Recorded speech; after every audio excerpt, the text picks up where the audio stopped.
Carlyn Montes de Oca, and I'm happy to be here with Rabbi Sol Solomon. I've been a film editor in the past for many years in Hollywood. I have a lot of great stories about that. But I shifted to doing something else. I'm now an acupuncturist. I'm now an author. I'm a plant-based nutritional consultant and an Amazon best-selling author of the book Dog as My Doctor, Cat as My Nurse, which is an animal lover's guide to living healthier, happier, and more extraordinary. And it's an honor to be talking with Rabbi Sol Solomon on Days Gone By on UNC Radio. Oh, shalom, my friends. Shalom, my enemies. This is your old pal, Rabbi Sol Solomon, founder and spiritual leader of Temple Sons of Bitches in Great Neck, New York. And I am delighted to be talking about Hollywood and creativity and movies and cutting. No, not these women who cut themselves and hurt themselves and make themselves bleed.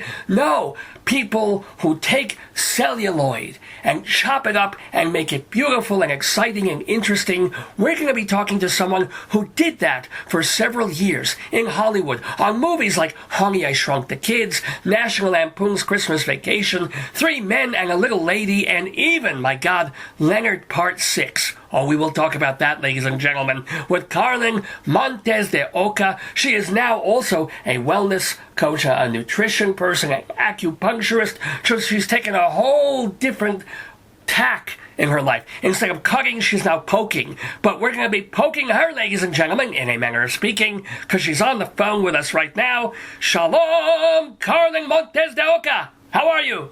I'm excellent. Shalom to you, Rabbi. Thank you. Shalom. So, first of all, does your name actually translate to Carlyn Mountains of Geese?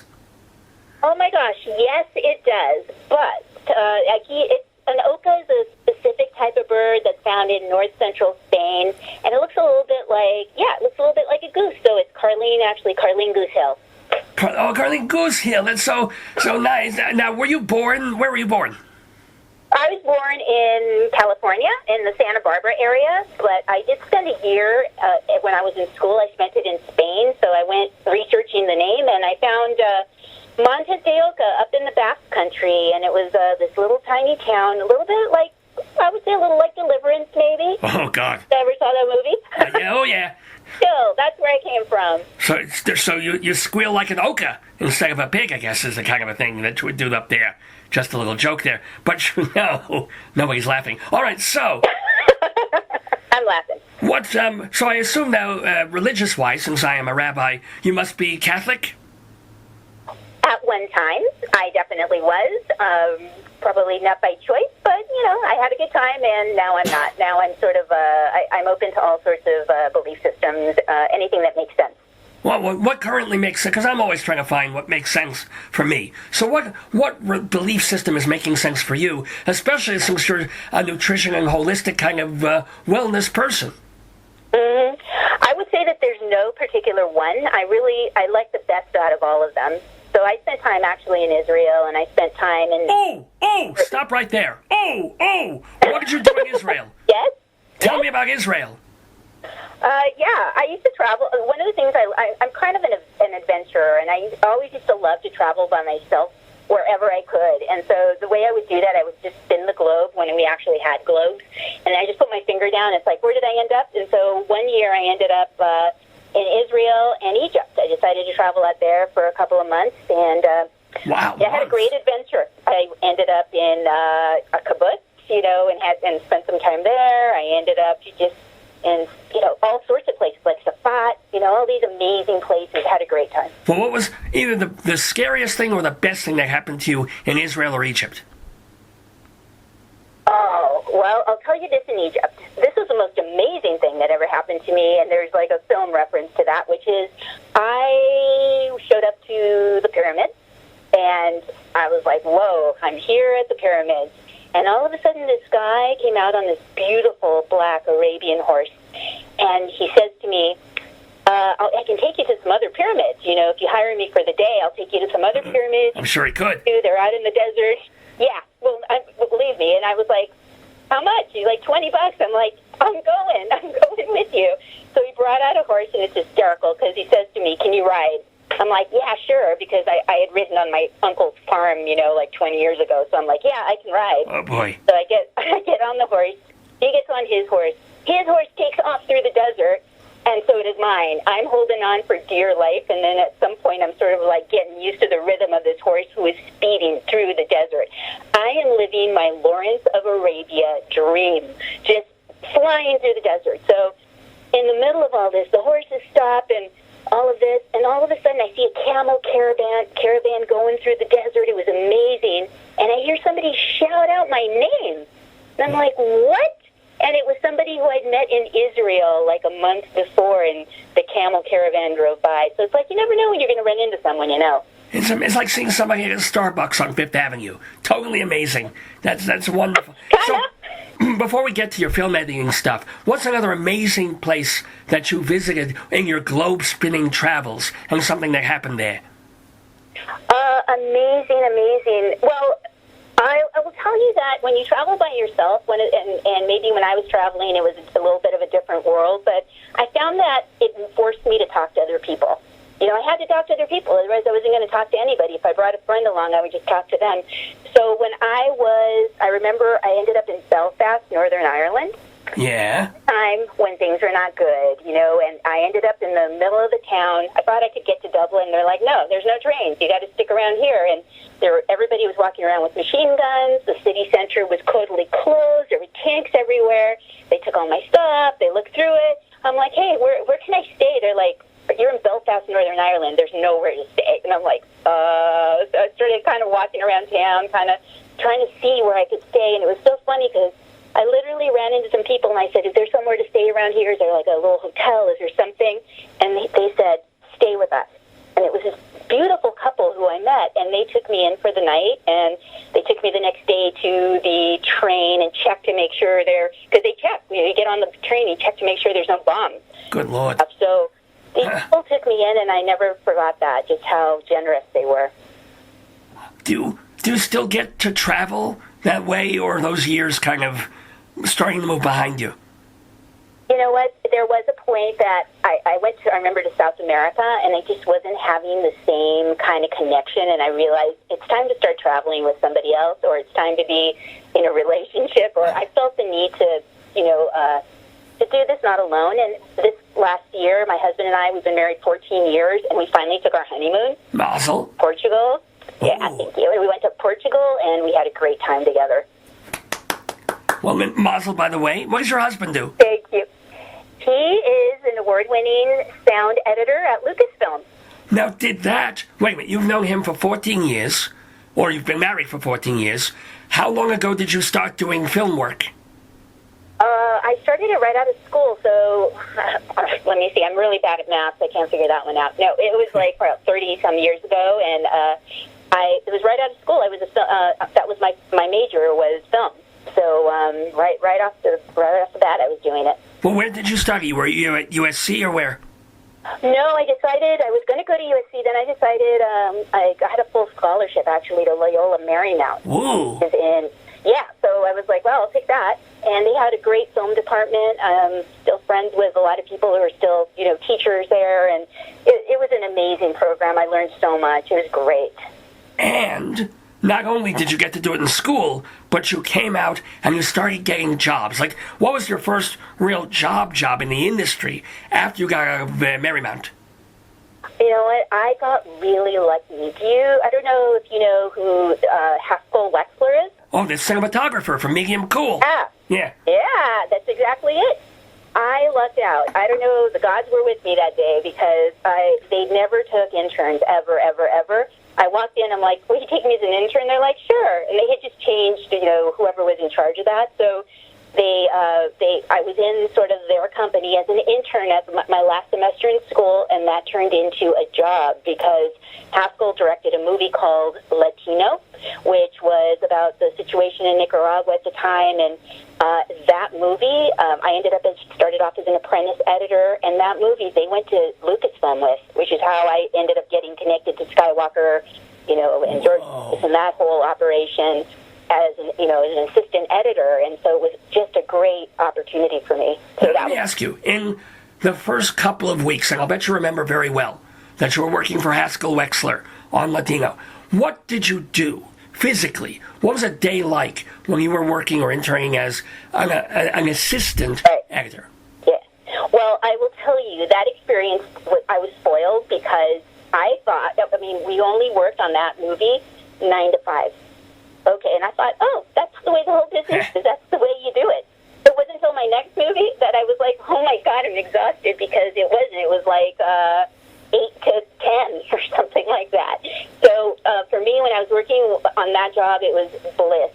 We were working out of the main editor's house in Venice, California. He had turned his garage into an editing suite, and it was awesome. We had the greatest time. We'd go to lunch in Venice. We'd come back.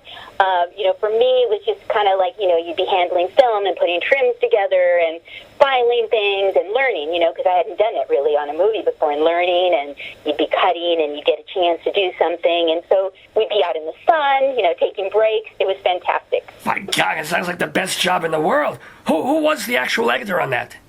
That was Michael. Well, there's a couple of editors, but the original editor was Michael Ornstein, and then there were then Bob Dalva, Robert Dalva cut it, and then I think Sam Osteen took a stab at it as well. He's a New York editor, right?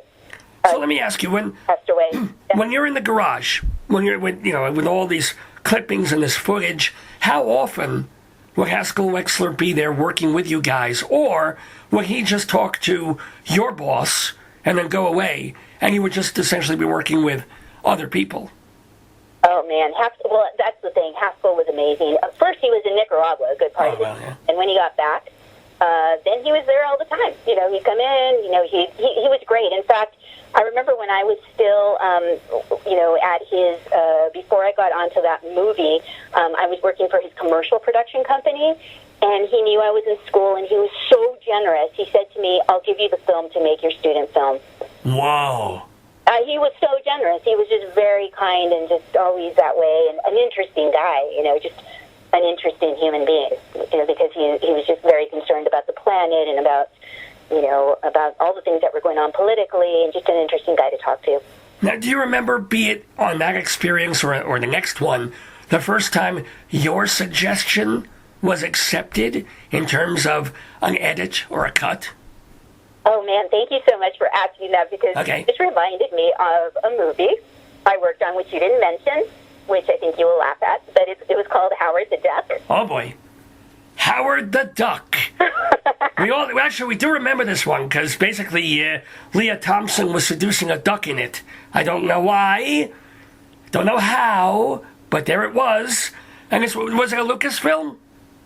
Yes, he backed that movie, and it was I forget the producer. Or was it Zemeckis who was the guy on it? No, it was somebody else. He was, he had some people he went to film school with at USC, and it was Gloria Katz and her husband, which now his name is escaping me. But anyway, I remember.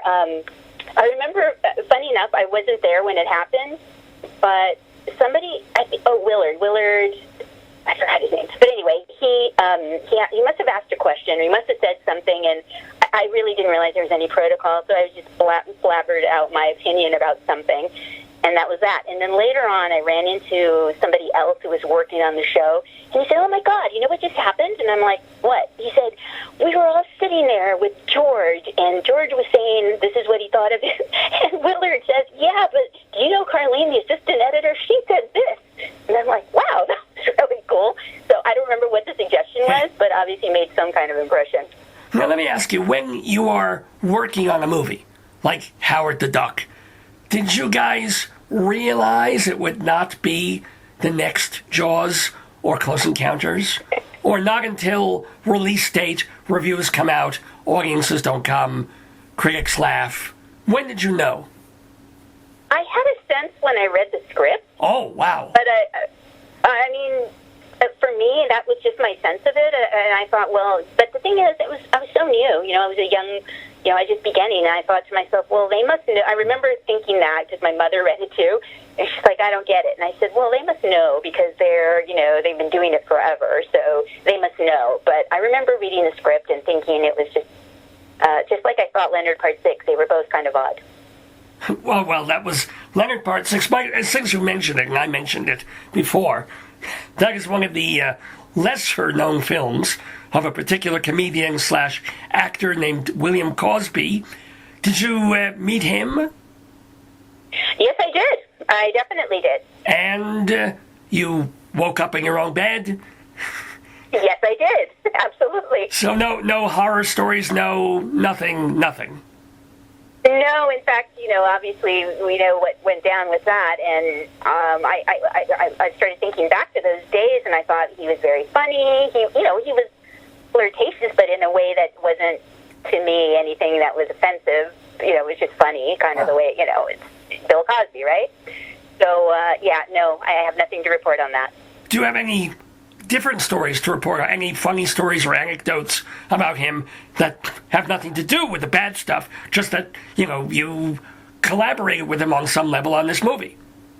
No, not really. Not with him. He wasn't around that much, honestly. I ran into him a few times, but there was no... I never saw... Frankly, I don't remember ever seeing him in the editing room. Huh. Okay. Well, I don't think he wasn't directing that. He was just hired gun as an actor, right? Yeah.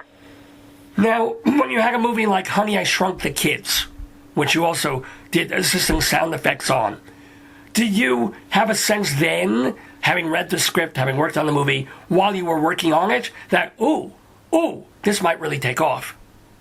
Not at all. Oh, go figure. Not at all.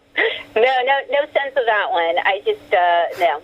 And as you say, I was an assistant sound effects editor, so I was kind of a little bit more removed from the whole, everything that was going on. I was friends with the director, and it was sort of like how I got on to that show, but I wasn't really in the midst of it. Now, since you've been doing sound effects and helping with sound effects, what are some cool stories, be it for that film or another one, of how unexpected ways sound effects are made?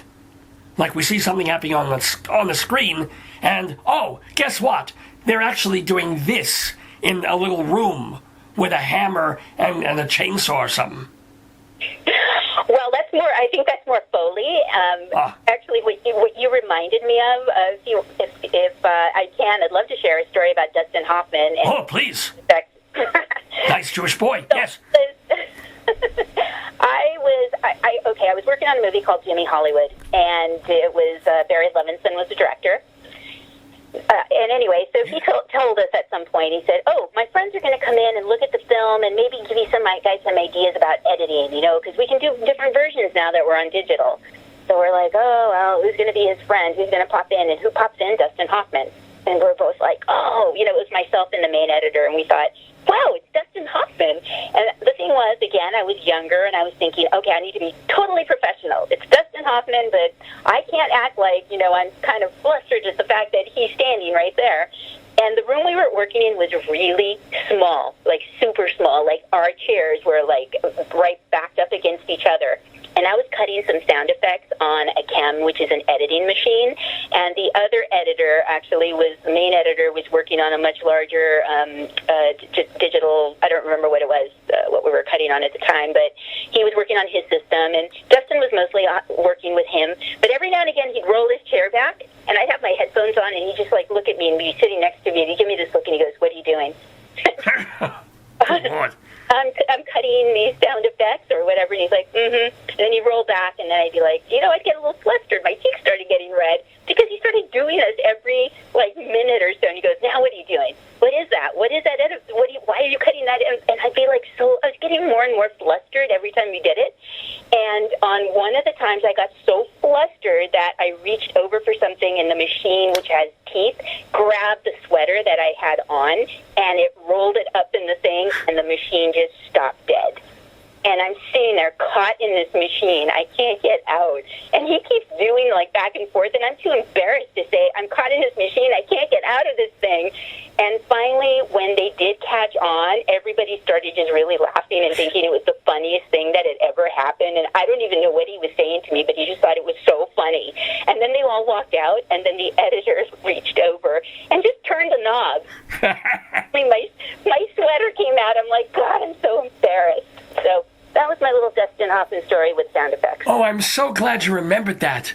That's wonderful. I love that story. We are talking, by the way, with Carlyn Montes de Oca about her years editing or assistant editing and doing sound effects on Hollywood movies. We'll get back to a bit more of that. But you did, how long ago did you go for a complete sort of career change and move into nutrition and wellness and dogs and cats and animals and geese and beavers and whatever else?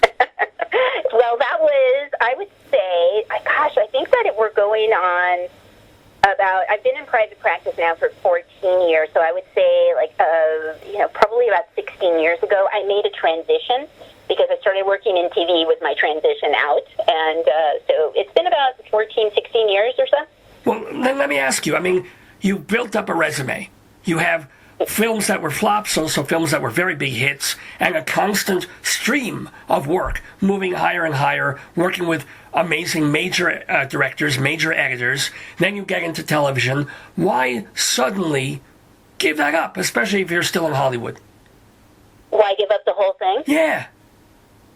Because at first, it was really awesome, and I thought it was great, but honestly, the hours are 24/7. There's a work ethic involved that means you are there to work, and if you don't bother making plans, don't bother making dinner plans, don't bother making weekend plans, you've got to be there, and that's the unspoken rule. You need to be there 24/7, and honestly, it's like my health wasn't the best working those hours. There was one show, one of the movies I did really got me because the main editor, the director, wanted to work from noon to like 3 in the morning every night. And so that was really tough. And I felt really awful after it. And I could see my health was just not going to be my best. And there was a time when we moved from film, actual film, to digital. And that's when I made the transition. I'm like, I can't do it anymore. I can't put myself through that anymore. And it's funny to me because it would almost seem as if that would have shortened your hours, and that would have been so much easier because you're not physically gluing and cementing or doing whatever physical celluloid stuff and audio tape you had to do. Now everything is just like click, click, mouse, mouse, ding, ding. Right. But no. Well, that was the promise, and it didn't quite come down that way. I remember these were all the things we were told. Your hours will be shorter. It won't be as hard. But honestly, my husband stayed in it, and he's been up until this last year. I mean, he's done it for 30 some odd years, and he has quite a resume himself. But he said, it was never the same. I mean, they actually, because we could do more, they made us work hard. Oh. Less of a crew, and the camaraderie we always had in the film, with film editing was you'd always see people, you'd always be talking to them. You'd take breaks, and it was nice. And now you're sort of locked in kind of these rooms all to yourself. And you're just sitting at a monitor all day, like everybody else in the whole world. And by the way, when you mention your husband's resume, among the films that he has been a sound editor on include Castaway and Avatar. So no big slouch there, by the way. Oh, no, and he's a really respected, people study his work, so he's really good at it. Well, did he give you any secrets of the trade of how to do better sound editing? No, because one is that wasn't really my specialty, and two, I knew him back in the day when I was editing. That's where we first met, but we had totally different lives. We reconnected 20 years later. Whoa. Okay. I mean, how did you meet up? What happened? Well, initially we met in the film world. We worked on, he worked on the very first movie I ever did, and I knew him, but then my life went to L.A., and I actually got married, and I got divorced. And he was also married. Unfortunately, his wife passed away. And then suddenly, actually an old boyfriend of mine brought us together. And suddenly we really clicked. It was incredible after 20 years. And we actually fell in love online because we hadn't seen each other. Then we decided, okay, let's see each other. Let's see if this works. And it was love at first sight. I never believed that could happen, but it did. You know what that was? That was a jump cut. You were spliced together after all those years. Held apart, you were in separate sections of your lives, and then suddenly, they brought two strands of these celluloid together, and boom, it was meant to be. Mazel tov. That's wonderful. And that splice has really helped. Well, let me ask you in terms of helping? Because I did jump away from it, and I promised a little to talk about it, about now your career of nutrition and wellness and helping people. What do you tell people? Like, see, to me, if I was going to give somebody nutritional advice, I would say, okay, eat better, eat a balanced meal, and have some fiber. What else do you have to tell a person? Well, I would say if you're stressed out, let's figure what's going on there. If you're around toxic people, let's see what we can do to remedy that, because happiness has a huge part to do with your health and your well-being.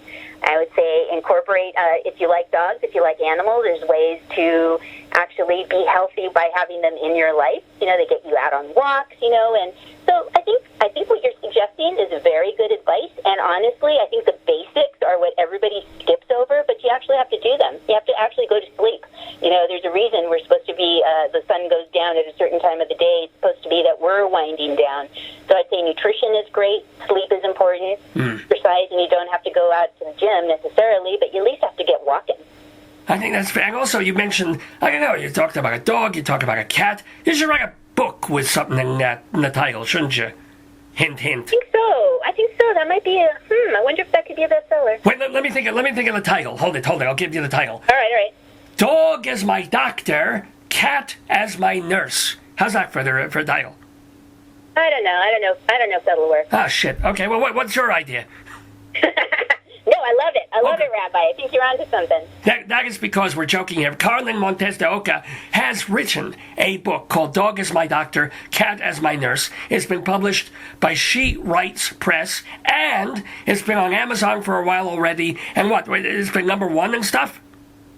Actually, it's only been out for about 3 weeks, and it got to #1 in a couple of categories. In fact, it was #1 again today, but it was #1 on pre-order, so that's really good. Mazel McGlick. So is that really just about using your pets to help you get better? It's about, people actually just think of animals like dogs and cats, let's say, though it could be any companion animal like a pot-bellied pig, a horse, whatever, but they think of them as pets, and then you don't think about it as anything else. But it's really about all of the unexpected ways that we don't realize that our animals can contribute to our health and our well-being. And a lot of that, right now there's study after study coming out that shows, they help decrease blood pressure. They help us relieve anxiety. They help us with depression. Lots of things that people are not aware of. Huh. Okay. Now, what animals do you have? Well, in the book I write about my six. I call it the six-pack. It was 4 dogs and 2 cats. Gewalt! Wow! Yes. No wonder you didn't have time to edit film anymore. You're too busy running around cleaning poop. My God. Well, yeah, that or I get the kids to do it. But anyway. I know you had kids. Mazel tov. So. Oh, thank you. So can you give us a for instance of when your animals helped you get over a difficult situation? Oh, absolutely. I think I mentioned that I went through a divorce. Yeah. It felt like, okay, nobody died, but it felt like it. That was really a major heartache, and I wasn't doing so well. I wasn't sleeping. I had anxiety, and I'm going to tell you right now, Rabbi, I had an affair. Yeah. Okay. Not with one of the animals. With Ben and Jerry. Oh. You jumped out of my joke there. Okay. I had an affair with those guys. I was into that every night, and I got 15 extra pounds, and my self-esteem was really low. So all these things that I wasn't doing so hot with. But then I had these 2 amazing cats, and these guys, they would help me sleep. They'd just come up next to you, and they'd just lay on your chest, and you'd feel the purring, and suddenly I wasn't as anxious, and I'd start to sleep more. And the thing is, you have to take care of your animals. You do. You can't just leave them alone. So I would take care of them, and that would get me out of my own mindset about how unhappy I was. So they helped me a lot in many ways until my husband showed up. My Ken, who's my husband now, showed up, and I always say, they really checked him out before they let him in the well, that's what animals do, too. They're protecting you. They want to make sure. They don't want to see you hurt again, But let me ask you also, speaking of getting hurt, I'm like the producer of this radio program, Dave, who is rather needle-phobic. I do not like sharp, pointy things. I don't even like holding a yad when I'm reading the Torah. So needles and injections and pins and acupuncture things scare me. And I wonder, do they really work? Well, I've seen some pretty amazing things, and even today, this medicine never ceases to amaze me. And in fact, I see people on a regular basis. And the other day, for example, I had a new patient, and he had some one of these weird things that nobody knows what's going on with him. Suddenly he's sweating all the time, and he's got these high fevers, and the doctors are like, we don't know what's wrong with you, this, and the other. And so I'm listening to the whole thing. I do an intake, I listen to it, and I do a treatment, and I followed up, but I hadn't heard back from him. And then I ran into him recently, and I said, hey, I didn't hear back from you. He goes, I'm sorry, I didn't get your email. I go, well, how are you feeling? He goes, I'm feeling terrific. He goes, ever since I saw you, all that stuff went away, and now I'm feeling stronger, and I'm feeling better. So I can't explain how it completely works. We have our ideas about how acupuncture works, but I've seen it do some pretty amazing things. Well, do you do also the Bankus cups? With the hot cups on the back, and it pulls up the blood and makes you purple? All that? All of that. I do all of that. Yes, I do that. I do, I have a wellness practice where I incorporate things. I incorporate essential oils, which are helpful for people who are needle phobic. Oils are really good, and you apply them to acupuncture points where you would have put the needles, but it's a much gentler thing. And honestly, I have a lot of people, actually, interestingly enough, mostly men, who are a little needle phobic, and we start with something so gentle and so minor that, in a short amount of time, they're able to actually use needles, and they forget that they even were to begin with, that they had an issue with it. I wish I could be like that, let me tell you. But let me ask you something else, Carlyn Montes de Oca. You are a vegetarian, right? So I can tell how that came about. You stopped eating meat. Why did you become a vegetarian? I'm actually a vegan. Oh, a vegan. Oh, excuse me, a vegan. Oh. Yes, we must be very clear. No, I was very, very early on when I was a kid, I really wanted to be a vegetarian, but my parents wouldn't allow it. They were just not into that. But I got it right away. It's like, okay, I like animals. I actually love animals. Why am I eating them? So I got that as a kid, but then my parents were like, no, you got to eat meat or whatever. But the moment I left the house at 18 and I went off to Loyola, I started the vegetarian journey. I mean, I would go in and out of that, but, since I've been 18, I've been really on that. And then all right, I'm going to share this with you, I guess it's been about 6 years ago or so. Yeah. Yeah? I saw that there was a contest through People for the Ethical Treatment of Animals, which is PETA. That's the question I was going to ask. I was wondering how you won that award. Tell everybody.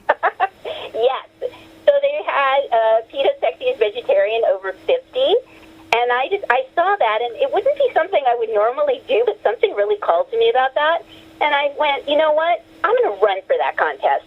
And you know what? The moment I do this, I said this to myself, I'm going to become a vegan. It's time. I understand why I need to do this. I understand where, even as a vegetarian, where cheese is coming from, the issues with other animal, products. I'm going to do it. And I ran for it and I won. So ever since then, I've been a vegan.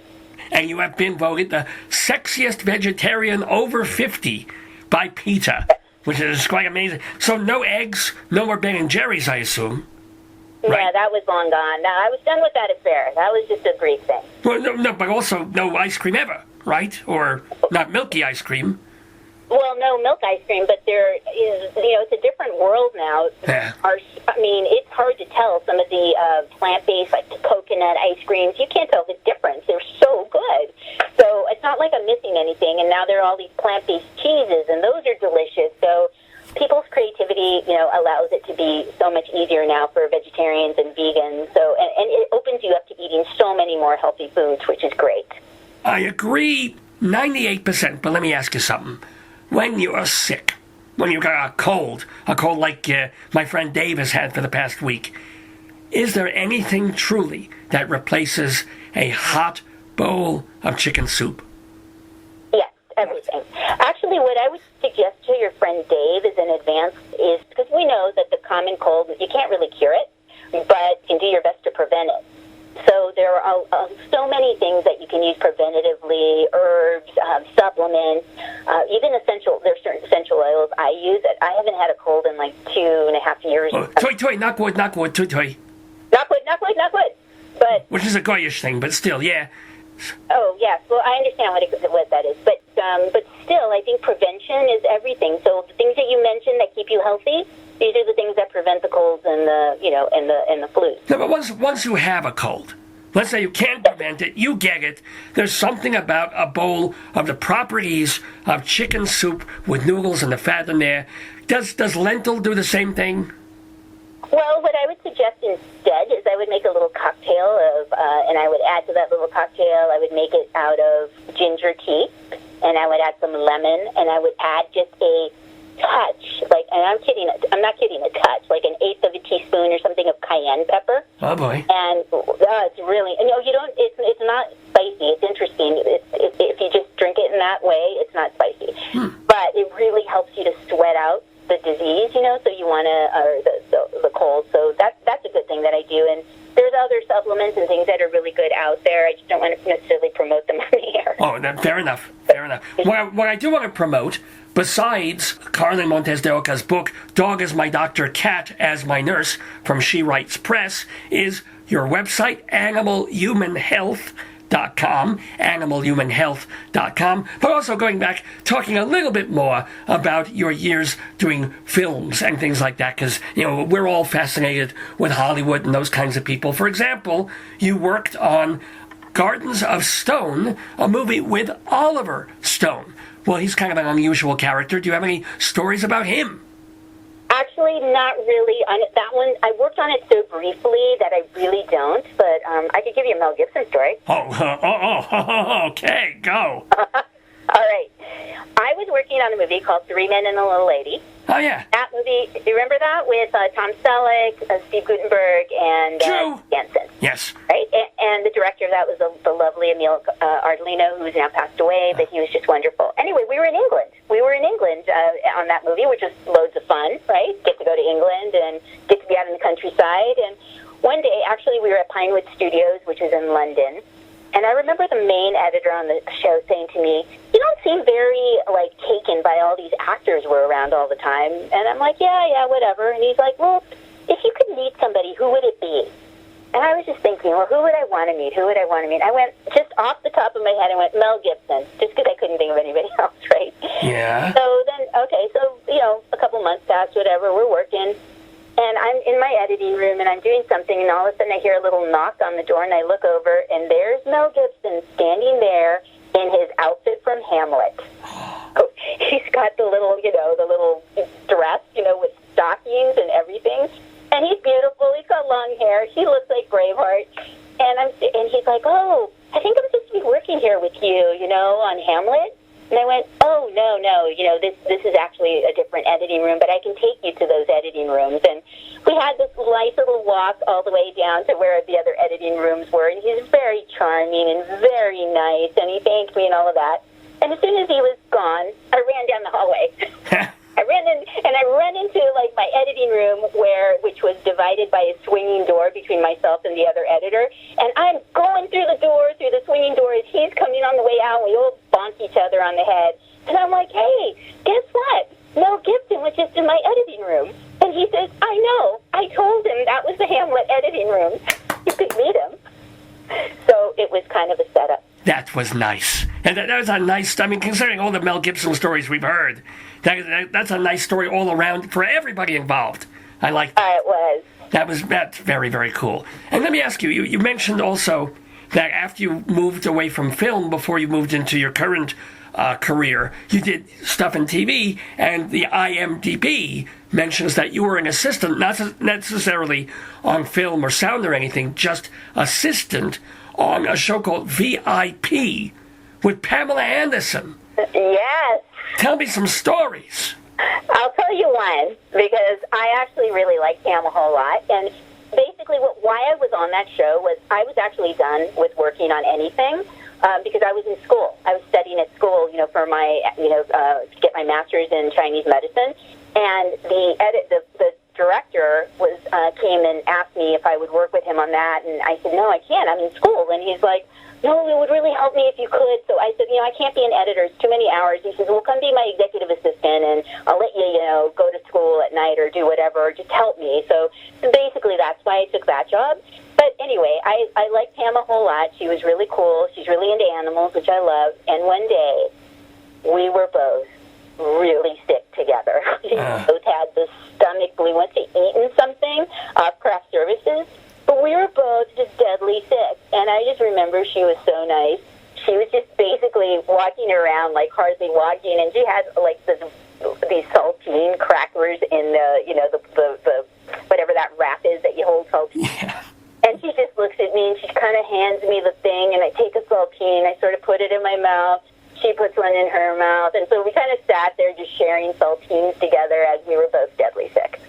Now, see, you should have given her a little lemon and cayenne pepper, and there you go. You would have been fine the next day. Well, it wasn't on my, I didn't learn that for another year. So. Fair enough. So. Now, before I let you go, any other stories about directors or editors that you... did you ever witness a big fight between an editor and a director over a scene that they were cutting? I did. Okay, I'll tell you this one. Oh, boy. I was going to show you another one, but it was pretty funny. Okay, so I was working on a movie called Alive. About the people eating each other, yeah? Yeah. Frank Marshall directed that. Okay. So, we're in the final mix, which basically means we're done with all the editing. We're sitting in this like theater, a dark theater, and they're just going through putting the sound effects in, overlaying that, and putting in the music and blending it all, and the dialogue, and blending everything together to finish it all up, right? So we're at the last stages here. And I remember that the mixers decided to do a joke. Oh. Where, like, they put in a sound effect that was like, what is that, Porky Pig or Bug, da-da-da-da, whatever, da-da-da-da, that kind of thing? Yeah. In the middle of the thing. And they're like, oh, wouldn't that be funny? We're all going to sit here, and Frank's going to come in, and he's going to hear it, and he's going to think it's so funny, this, that, and the other, right? Uh-oh. So, anyway, so we sat there, and we all know it's coming up, and all of a sudden it comes up, da-da-da-da, da-da-da-da, blah, blah, blah. And all of a sudden Frank Marshall stands up, and he goes, you know what, I'm not paying you guys to do this kind of stuff. This isn't funny. We've got a deadline, and he's just reaming them, and they're like sitting there going, oh my God. And he's just like, you guys, I don't have time to waste.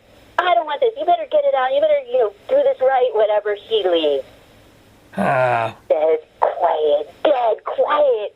And we're all sitting there, and those guys are like, oh my God. And all of a sudden, 3 seconds later, Frank Marshall comes back and he goes, I got all of you. Oh! It was awesome because they thought they were fired. They thought that was it. It was so hysterical. Hollywood people are just fucked up. I'm sorry. They just are. God bless them. But, oh, boy. So tell me one more nice story. Totally nice story. Oh, a nice story. Darn, I had a good one, but it wasn't... Oh, no, another good one. It doesn't have to be so nice. All right, well, this is just funny. Yeah. I worked on a movie called Christmas Vacation. National Lampoon, right? That's the one, Chevy Chase, right? Right, yeah. So we were on that movie, and I remember Chevy Chase would come in periodically, and he comes in one day where all the editors are gathered. He goes, you guys, I'm going to take you to a great lunch. And he goes, so how about on Thursday? He goes, Thursday, you guys, and we're all like, yeah. He goes, oh, it's going to be so great. You're going to love it. So we're all looking forward to this because we're thinking, Chevy Chase is taking us to lunch. It's going to be a great lunch. We can't wait. Uh-oh. So, we're all waiting. We get kind of a little bit more dressed up. Anyway, he packs us into his BMW. We, go down, through Hollywood, blah, blah, blah. And we pull in to Flaming Patties, which is a hamburger hole-in-the-wall joint. Oh, well. Okay. What was really hysterical about that was, like, I'm sitting there, like, all I could order was, like, lettuce and a bun, Okay, I'm vegetarian, and thanks, Chevy, that was really great. Well, let me ask, here's the deal, was he being either a douche, or does he really love that place, and even though it's a hole in the wall, he loves the food, so he wanted to share it? Yeah, he loved that place, and he really thought it was the very best thing ever, and but it was just kind of funny, because we all had this other expectation of what a great lunch would be. Oh, well. The next time you can take him to Wendy's, Yeah, next time. I think they have a salad bar. There you go. Well, we have had a delightful verbal meal with Carlyn Montes de Oca. She is the author of Dog is My Doctor, Cat as My Nurse, from She Writes Press, available on Amazon, and also I assume you can get it from your website, animalhumanhealth.com. Yes, and also from your favorite booksellers. Or even your least favorite booksellers. They should still have it, too. I want to wish our guest, the sexiest vegetarian over 50, to have much more years of health and sex and veganism. And let me ask you, what's the best movie you've seen recently? The best movie I've seen recently, darn, why is nothing coming to mind? I'm a bit of a Marvel geek. I really like Marvel movies. Okay. So, what did I see recently? I did like Doctor Strange. Okay. Hello? I thought you would elaborate on that, but I guess it was... No, I did like it. I'm trying to think. Nothing. I should have thought of that question, but... But you are able to watch a movie just as a complete fan. You don't sit there going, oh, I would have cut this a little differently, or this is too long, or this is jumpy. You can just sit down in a movie theater in front of the DVD and watch like a person? No. Oh. No, we can't. My husband and I go to something, and that's why, like, sometimes our friends, they'll be like, oh, wasn't that great? We're like, no, that was terrible. Look at the editing. Look at the, it was way too loud here. And so my husband and I are great together. We go and we can talk about that stuff, but it's not like we rip it apart on purpose, but we like to see well-done films. Well, we have done some well-done radio here, I think. And it's all thanks to you, Carlyn Montes de Oca. It just remains for me to thank you once again for being with us in the neighborhood, to wish you continued health and success and happiness. And shalom to you. Shalom, Rabbi. Thank you so much.